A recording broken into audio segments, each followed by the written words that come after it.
Good morning, Knicks Nation. Today is Thursday. It is the 14th day of October 2021. I hope you're healthy today and COVID-free. I hope that your family is also healthy and COVID-free, and that the needs of you and your family in terms of food, shelter, clothing, as well as health are being met. Blessings upon those that work in the healthcare field, trying to save lives, and those that pick up garbage for us to keep our places clean. Blessings also upon those that make deliveries for our convenience. Double blessings on those trying to help deliver, rescue men and women, children, families, boys and girls, teenagers from sex slavery, human trafficking, prostitution, child pornography, molestation, child molestation, pedophilia. Blessings upon those trying to deliver such ones. Double blessings and double curses on those that support these destroying industries, destroying to human life, degrading to human beings, to men and to women, and destroying innocence. Finally, blessings upon the homeless, 600,000 human beings on the streets of America without a place to live, without a roof over their head, and millions around the world in places like the Philippines and Haiti and Afghanistan and India, in similar or worse conditions. Blessings upon them, for theirs is the kingdom, and blessings also on those trying to help. There was a basketball game last night. It's the second to last preseason game for the New York Knicks. So much to go over. So much was learned. So much we are seeing from our New York Knicks. Number one, overall, I want to say, this is the type of game that the Knicks would lose in the past. Even as early as last preseason, they would lose a game like this. But the culture change, the development, the coaching staff, the players all buying into the culture change and development just showed the Knicks were clearly the superior team. They were playing a Detroit team that had just got blown out a couple of nights ago by Memphis. And are desperate for a preseason win. Any win, a preseason win right now, Detroit wants. They're a young team. Now, for the Detroit fans that may be watching, I'm not saying Detroit is going to stink forever. They're going to have their day again. They're going to be back. They got a good front office in terms of a general manager, excellent coach in Dwayne Casey, young talent. They got a lot of that. But right now, they're dependent on Jeremy Grant as their number one option. And Jeremy Grant is excellent two-way player. Really, I think he's a top 25 NBA player, but he's not a number one option. He's probably 1A or B or second option. He's not your number one option, Jeremy Grant. That's the thing. And their star players are all very young. You're talking about your Cade Cunninghams. You're talking about your Isaiah Stewarts, your Sadiq Bays, who did not play last night. These kids are going to be really good eventually. Killian Hayes, I'm not so completely on how good he's going to be. We'll see, but Cade Cunningham for real, Sadiq Bey for real, Isaiah Stewart for real. They got some players that are going to develop into really good players in the future, along with Killian Hayes. But, right now, they have Jeremy Grant and basically a bunch of journeymen, right now. So it's going to take some time. They really going to take like 2 seasons, 3 seasons, maybe. And they'll be here. Where I say here, I mean where the Knicks are. So speaking on the Knicks, they stunk in the first half. The Knicks were playing basketball on defense like they played under Jeff Hornacek or David Fizdale. It was horrible defense, both at the point of attack and under the basket on the interior. And basically Detroit was getting whatever they wanted in the first half. And that's also a sign of the improvement of the Knicks, in the sense that with all of that, the Knicks are only down by 4 at the half. And they were playing horribly. Okay. It showed also how Julius Randle sets the tone. Now, he is the number one option. Whether you believe he's the best player of the Knicks or not, he's the number one option. It's been that way. It's going to be that way under Tom Thibodeau. And so, he was being lackadaisical, with the basketball, in the first half, not moving on defense the way he should in the first half. All of that was present. Now, while Detroit was missing, to me, their most important piece aside from Cade Cunningham. To me right now, Cade got to prove himself. And I'm saying Cade going to be the real deal. I believe Cade Cunningham. I believe that. He hasn't shown it yet because he ain't played a game yet in terms of the real deal. But Sadiq Bey is their best player, and along with Jeremy Grant. And Sadiq didn't play last night, but neither did Kemba Walker. Kemba Walker did not play last night, which is good because it shows us what we could do or what would happen, if he's out, if he's hurt. We were just talking about, just did a video, if Kemba falters. The falter, his knee gave out, but apparently there was no issue with him. He just wanted to rest. It was a good time to see what the Knicks had. So, and they did not play, they played Grimes and Deuce just like a minute, at the end of the game last night. That was it. So basically they didn't play.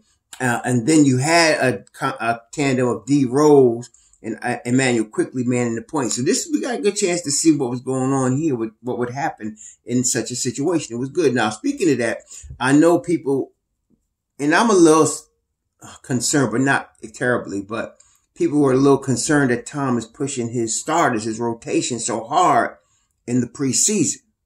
But from Tom Thibodeau's perspective, he has already stated that 4 games is really not enough to get your team prepared for the season. Now, somebody said, well, they played together, most of them last year. They know each other. But see, that's not how Tom thinks, and it's wise. He said last year is last year.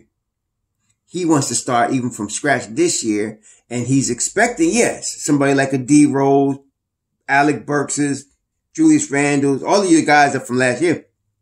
They should know what to expect and come prepared, but they have to actually show it, right? So 4 games, and not only that, Tom, you gotta appreciate a guy that's trying to win every time he coaches a game, he's trying to win. Period. That's the number one thing on his mind. How can I win this game? Okay. And he's shooting for the championship all the time. That rebuilding, he don't know nothing about.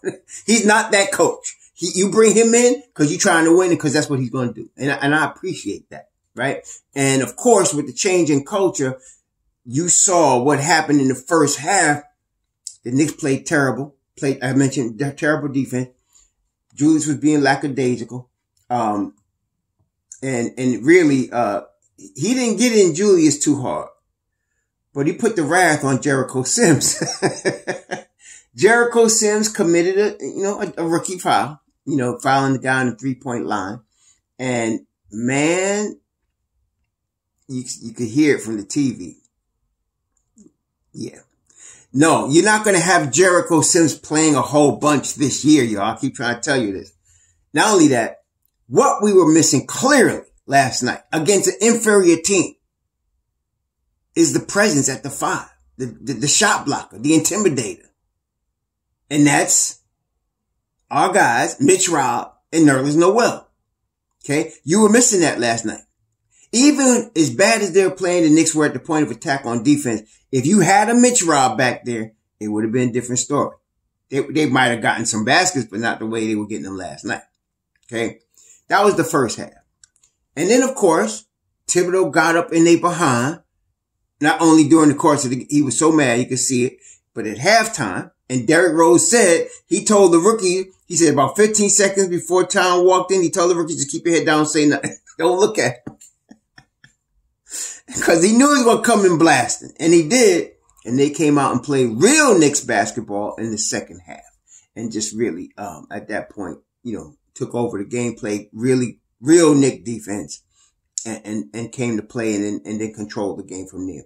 Julius ended up with 29. It was the easiest 29 I ever seen him score. It was almost like he was at the beach scoring 29. He came out and decided to play in the second half, whereas the first half was real nonchalant. But the second half, he was 4 of 7 from 3-point range. He was like 60%, almost 60% from 3. Yeah, he decided to show them, this is why I was all NBA. And he did, because he was the best player on the floor, last night when he decided to play. So there was a lot to go over. So there's Julius. Taj Gibson, man, 36 years old. If you watch him play, you do not know he's 36 years old. If you're watching him play. Okay. You do not know he's 36. You would say 30, maybe 28. He's balling, man. Not only that, he added a 3-point shot. He was 1 of 2 from 3, but the fact that this is the second game I've seen him pulling from 3 with confidence. So, and he is the 3rd string 5. And he should be. Okay, he's the 3rd string 5.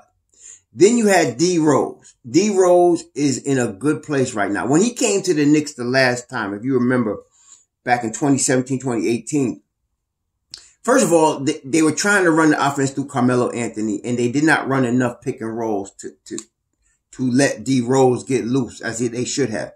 That's problem one. They were trying to run the triangle. He's not a triangle guard, really. I mean, he does, well, that's not true because Tom runs a triangle. But Tom puts him in positions to be successful, whereas when he came the last time, it didn't. Then he had the court issue with the gang rape thing, if you remember. That was messing with his head. And then the trade itself, even though he put on a good front, that was messing with his head. And then he saw that the Knicks weren't going to be a good team from his own perspective. He admitted that, and that was messing with his head. And so it was a different scene. Now, he's with a coach he loves. You could see it when he came to the Knicks. He came to the Knicks when he got off the plane. The interviewers away from him. He said, "What's up, Tibbs?" He was happy. Okay. And then he's committed. Just signed a 3-year deal, 2 years with the team option. And then he just got engaged to his woman. And I didn't know that they had 2 kids together. Him and the sister already had 2 kids together. He has his son. I know Derek Jr. His son is the oldest one, but he got 2 others. So, and now he got engaged to her. So he's in a mentally good place. Him and Julius are in a good place. That's very important coming to play this season. They're in a very good place. Rose is, sincere and earnest. He appears, I don't know the man, but he appears to be very earnest and sincere about his craft and about life in general. And so he's in a good place, man. That's good. And it shows, he played on the court. He scored 14, he played 31 minutes, 5 assists, 2 steals, 2 rebounds, typical 6 of 9 from the field, 2 of 3 from 3. D Rose was efficient last night, efficient. He started the game in place of Kemba Walker. Then Evan Fournier. I think he was one of the big surprises to me. Now, he only scored 5 points. It wasn't like he was killing offensively. But when the defense started coming back, it was Evan Fournier that was making the defensive plays. He stole the ball when they tried to go on him backdoor. He blocked the guy's shot. He locked the guy up. It was Evan Fournier that was really sparking the return of the Knicks defense last night.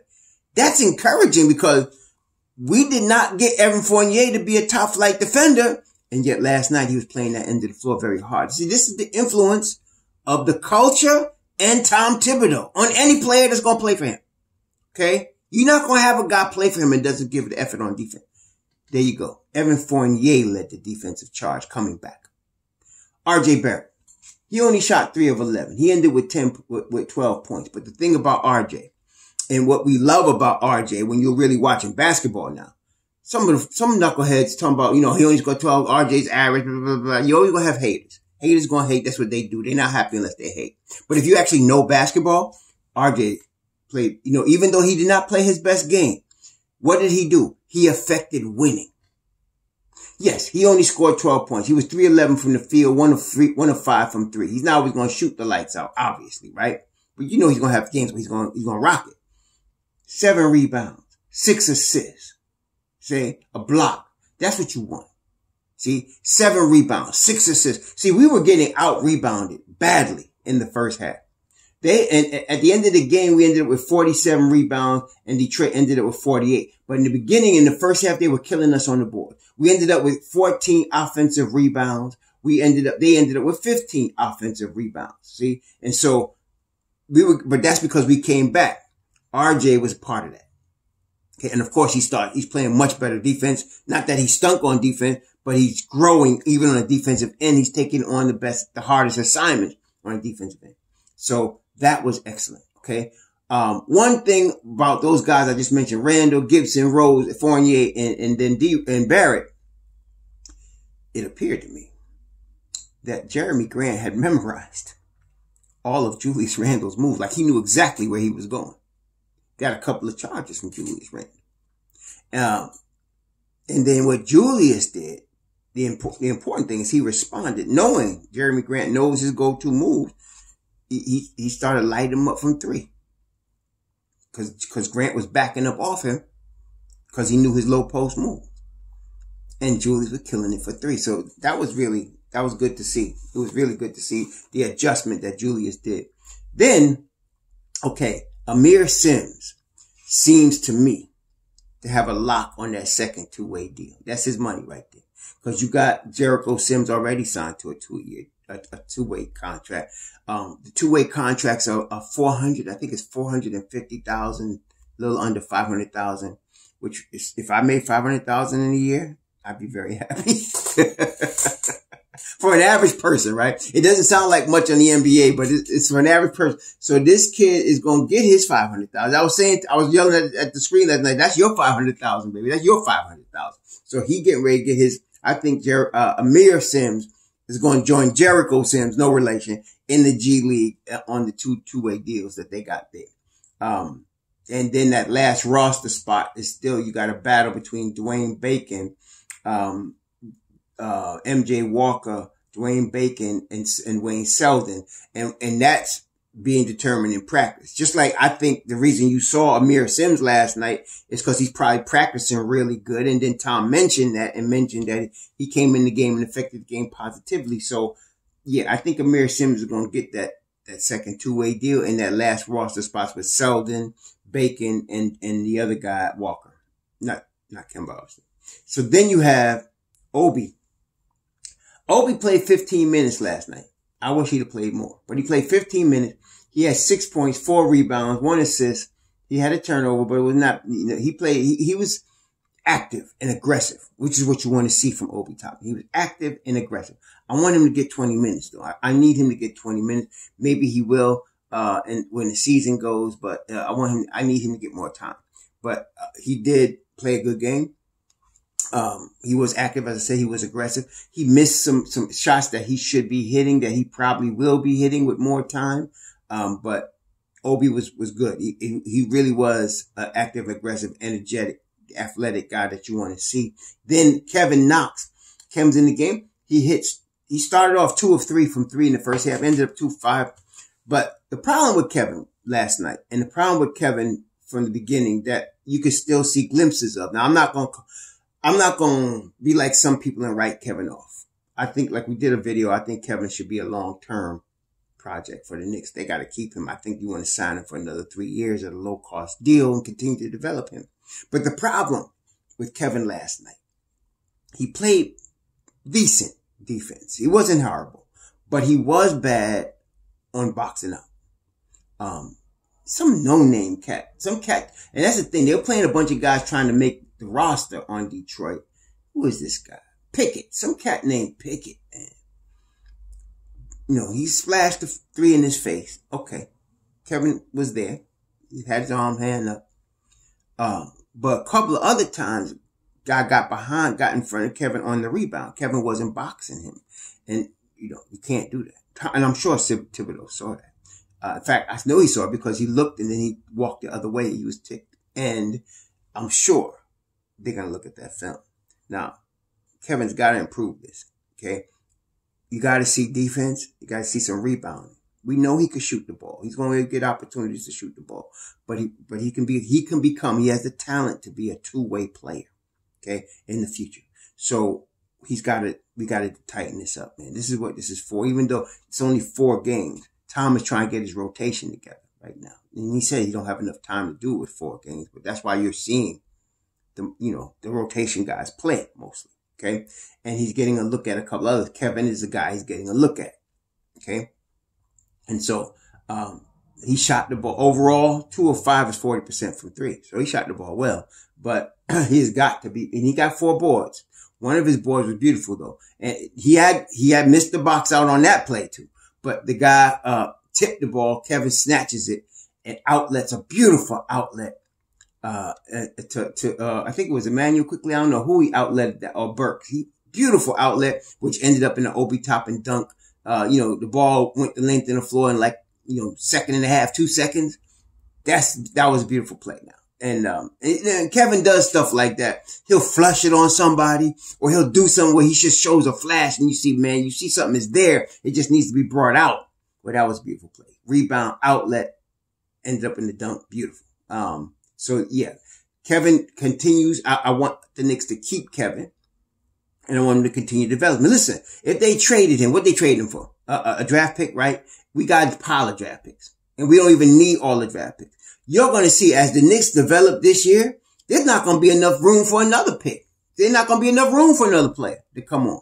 Unless they're a superstar, there's not going to be enough room. So we don't even need the picks that we got. So what we could do is, like, let's say you come into this coming off season and you have 2 first rounders and 2 second rounders, and you don't need them, right? Unless you find somebody that you could get for the end of the bench. So you could trade them. Let's say you're trading the team X and team Y for next year, or 2 years from now. So you can keep the picks. You just move them forward a couple of years until you really need them, or until you're going to use them in conjunction with a player to, get a superstar, not Kyrie Irving. So, yeah, so we could do that, but we don't need no picks. So what we going to get for Kevin? You might as well develop him. It ain't going to cost much to re-sign him. Okay? So what? He's at the end of the bench right now. He's not in the rotation. You want to develop him. He's only 22 years old. So I think Kevin is better than 90% of the kids coming out of school next year. Probably more than that. Okay? So you might as well just keep him and develop him. It ain't going to cost you nothing. Okay? And so that's what I'm saying. Let's just continue to do that. Now, Alec Burks. Alec Burks played 22 minutes. He scored 12 points efficient last night. 5 of 11. Another guy that surprised me because last year in the 10-man rotation. Now, Alec Burks is, like I said, I consider him money. He's a money guy in playoff time in fourth quarter. That's Alec Burks is, to me, I think of Alec Burks is what I think of. But he was never the best defender. And I think in the 10-man rotation last year, he was the worst guy in the 10-man rotation for our defense last year. Not this year. He's playing much better defense this year. Much better. Much better. Okay. And he came off the bench playing D last night. Okay. And so that's also encouraging. Again, you're seeing the influence of a change in the Knicks culture and the influence when given a full reign to run things the way he wants to, the way a Tom Thibodeau that, affects a team.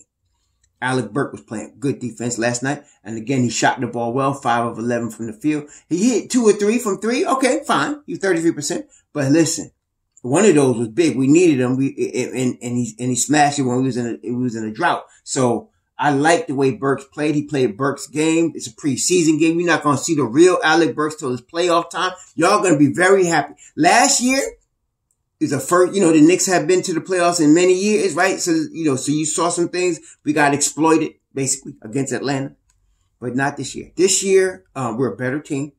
Everybody's matured. They got more continuity. Okay. You add Nakemba and the Fournier, and you bring in a healthy Mitchell Robinson. Speaking of which, there was a rumor, and Tom didn't discourage the rumor, that Mitch might play Friday against Washington. Hey, listen, even if he doesn't play Friday, if he doesn't have a setback, he'll be ready for opening night. This is very good news. I was trying to be conservative and say, let's give him 10 games in the season. He'll be ready for opening night. Okay. And so, yeah, so you give me a healthy Mitchell Robinson, you add a Kemba and a Fournier, and you bring back the other crew, you're going to see Alec Burks perform in the playoffs. He really is a playoff dude. So he reminds me of baby Dennis Johnson, who used to play for Seattle and Boston back in the day, won rings with both. There's some cats that's just money players that's winning. That's Burks. So I'm glad. And then quickly, he was strictly a point guard last night. Pretty much. He did not score. He got 1 point. He played 16 minutes. He had 4 assists, 3 rebounds. He was trying his best to orchestrate last night. Along with the other guards, he did not play. Him and Rose did not play good defense at the point of attack in the first half, but they came through in the second half and improved. Okay. So, I think Quick is learning the point guard position. I think Tom Thibodeau has plans that if Kemba can't go and you're going to start D Rose, Quick is your first point guard coming off the bench. And so I think that's his plan. At this point, we haven't seen Deuce or Grimes. Again, I'm predicting you're going to see Deuce at some point this season. You're going to see him. It's a long season. You're going to see Deuce, and Deuce is going to be ready. I think you're going to see some Grimes, and I think Grimes is going to be ready. So we stacked. We stacked. We here, we deep, period. We here, we deep, okay? Yeah, so we ready to play. So now Washington Friday night. Now, I'm not going to watch the game live Friday night, obviously, but I'm going to see the replay for sure over the weekend. And then that's the last preseason game before Boston next Wednesday. Okay. That's when the games count. So it's good that we're undefeated in the preseason, but it don't mean nothing. We got to we're hopefully building to get prepared for Boston, because that's when the games count. That's when the record is the record. Okay. So, Friday against Washington, Thomas probably going to play his rotation, get him ready. I'm not sure if he would start Mitchell Robinson just coming back, or he's going to come off the bench to start. I think he would probably come off the bench maybe to start, but I don't know. Tom wants to win. He might start him right away. But Mitchell Robinson appears apparently to be ready to play. So this is very good news. And Tom really likes Mitchell Robinson in terms of what he could do on his defensive side. So, I do too. So this is going to be, I'm excited. So I just don't want nobody to get hurt. It's preseason. Like last night, you had, like, for Detroit, see, these young boys ain't ready for the NBA yet, because you had, Cassius Stanley, his knee soreness. You had, Cade Cunningham, ankle sprain. Sadiq Bey, ankle sprain. You had Killian Hayes, concussion. McGrew, the left hip strain. We ain't preseason, and they have all these injuries already. Okay.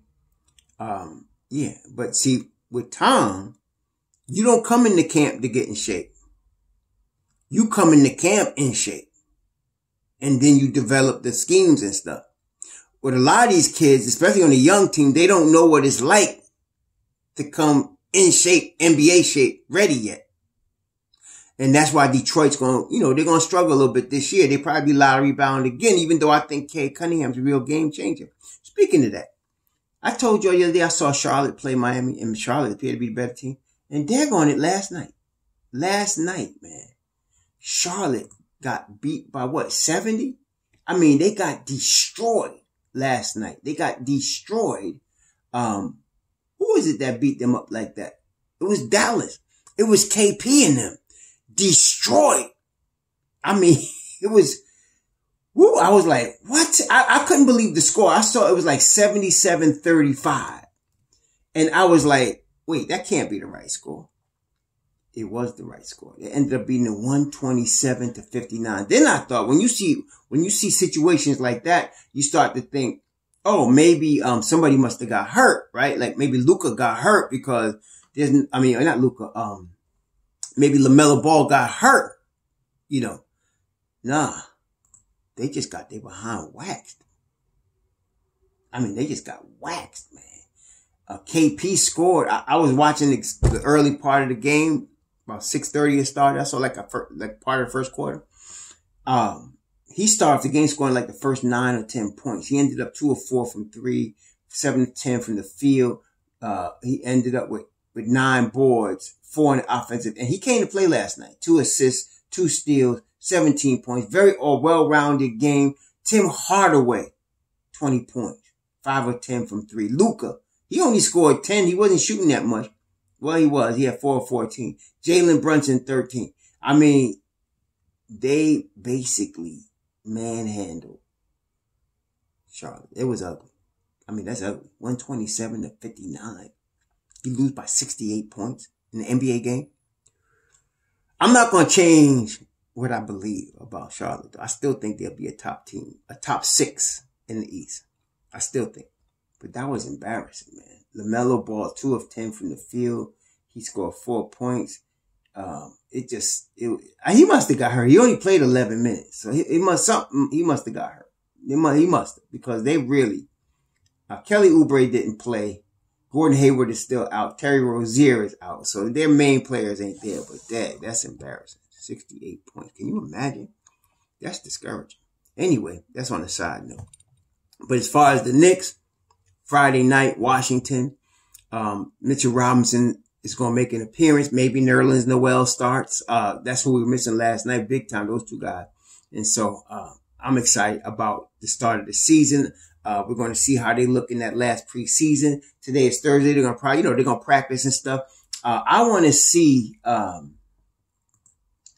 really want to see some more Deuce if I could. I really would like to see some more Deuce McBride if I could. That's really what I want. But apparently Tom really not having, these rookies right now because he's trying to get the rotation and they're not in the rotation. So that's the way it is. But Kevin Knox has a chance to be in the rotation. Last night, he basically, if you take away Amir Sims and Jericho Sims, which they're not going to be on the team, they're going to be on the G League. He played 9 guys last night, decent minutes, and that included Kevin. So when the season starts, you might see some more Kevin. You're going to have Ken Walker and Mitchell Robinson in there. So Kevin is probably going to be outside the rotation, but I'm hoping he could get that 11 to 15 minutes that Obi was getting. And I really want to see Obi get 20 minutes a game. I mean, I think I need to see more of Obi because you could just see it really has hit Kevin too, but with Obi, it's just a matter of time, literally and figuratively. Like, in other words, you give him some time to develop and he's going to be good. You give him some minutes and he's going to be good. And so, 15 minutes last night. I wish he got more, but anyway, we'll see what happens because Randle played 33 minutes. See, look, Randle played 33 minutes and Obi played 15. There's your 48 minutes at the 4 spot right there. There it is. There's your 48 minutes at the 4. Randle played 33. Obi played 15. I think you're going to see a lot of that, but I'd like to see if they can carve some more minutes for Obi somehow. I don't know how. I can't tell you how because he's a 4 and Julius is a 4. And so Julius played 33 minutes. I'd like to see that continue. 30 minutes for Julius. That's good. In fact, you could play him 30 minutes and play Obi 18. But you can see the 48 minutes is divided between them two at the 4. And I think that's going to continue unless one of them is hurt or in foul trouble. Hopefully neither of them happens, but it is what it is. Anyway, y'all have a good Thursday today. Be safe out there. The Knicks, we here, we deep, we rolling, man. It's really, I'm really excited to start this season. Our team is looking very strong. Shalom.